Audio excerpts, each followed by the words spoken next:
need the concrete people to come and get this done so I can attach my liner on that side, and only until then I can fill it up, but I'm still waiting for that. Welcome to Hiner Outdoor Living. We're a team of yardists taking boring, cookie-cutter yards and transforming them into one-of-a-kind backyard retreats. Join us as we bring quality, passion, and fun to yards all across the Colorado Front Range, inspiring life outside. What's up, everybody? Beautiful day, nice and sunny. Let me show you what we done so far here. We done some great progress. Things looking incredible. So we have majority of the pond, almost everything rocked in, and the only thing we got to do here is just to have some flags that we're gonna stand up right underneath the patio, so that liner is gonna get covered. This is where the bridge is gonna go across from patio to patio. Water, we have at least 15 inches of water underneath the patio. And now we're working on our first waterfall. So our first waterfall is gonna start. You can see right now, one of these ones it's already starting to take shape. And so we got that one going on. And we're gonna have another one over here somewhere. Probably another one over here. So 1, 2, 3. This is what we have so far. We want to keep working on this, and we'll see you in a little bit with more progress.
So we're working right now. I already have the first waterfall here, and I got this big boulder here in the middle, split in 2 waterfalls on the top, and a section of one slightly lower than this one in the bottom.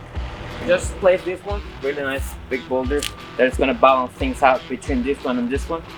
So from there you can see that this will make a big balancing rock between these 2 big boulders. With this one, we definitely push the limit of that thing. It has to be really, in order to place this boulder, we have to carve all this out so we can bring the machine literally inside there, because it could only lift it if it's really close to it. I'm happy with what we've done, what we accomplished so far, and I'm happy the way this thing is looking. I cannot wait to see it running, dude.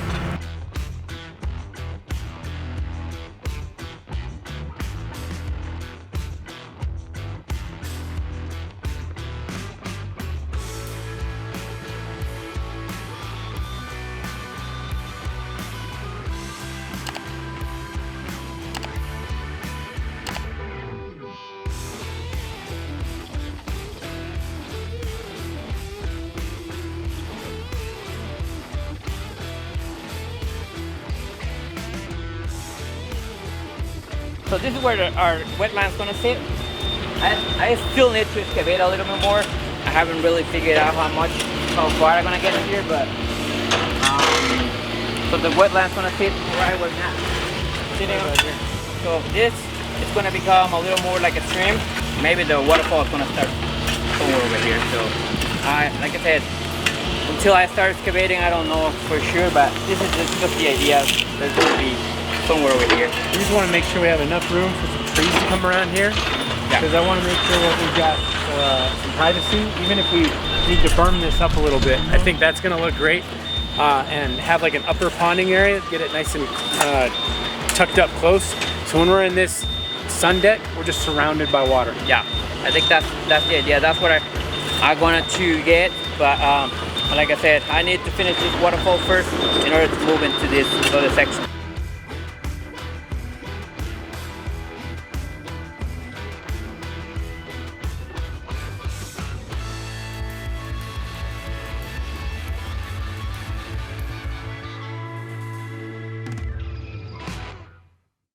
Guys are working on the wetland filter today, and that is a bottom-up filter system. And so what we're doing with our wetlands is we're recreating Mother Nature and how she will filter that water in a natural environment.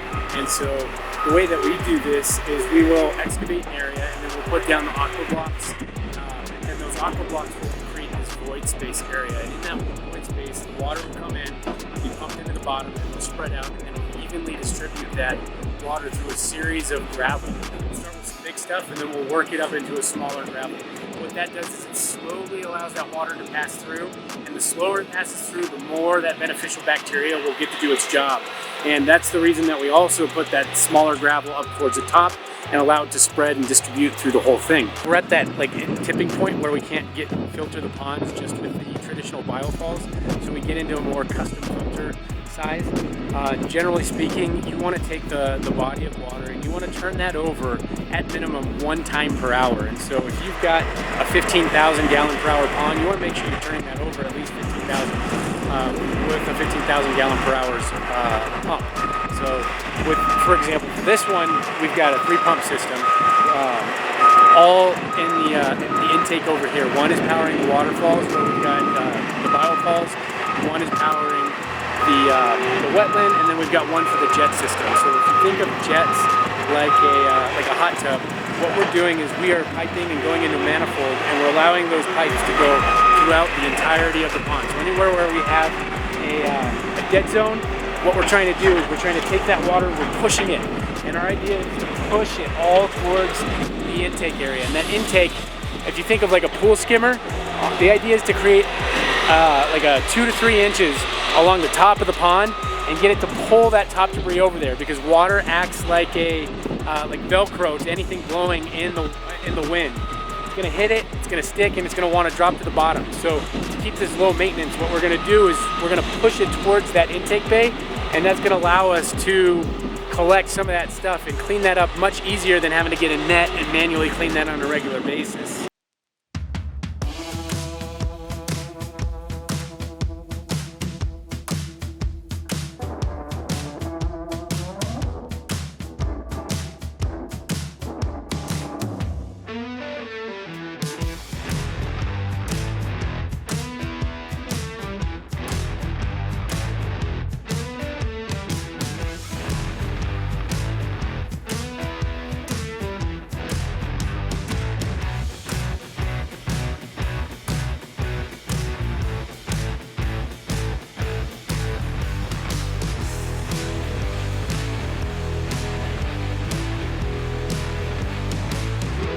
I just need the concrete people to come and get this done so I can attach my line on that side, and only until then I can fill it up, but I'm still waiting for that.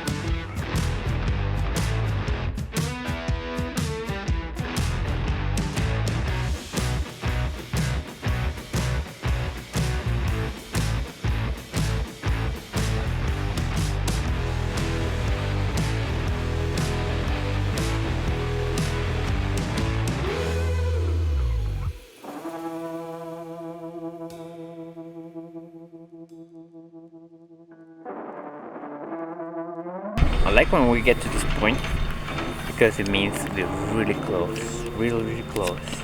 So I'm hanging up all the components right now. That makes me happy. Everything is done except electrical. We have our electric guy coming up. He's this week. So I'm happy with what we've done, what we accomplished so far, and I'm happy the way this thing is looking. I cannot wait to see it running.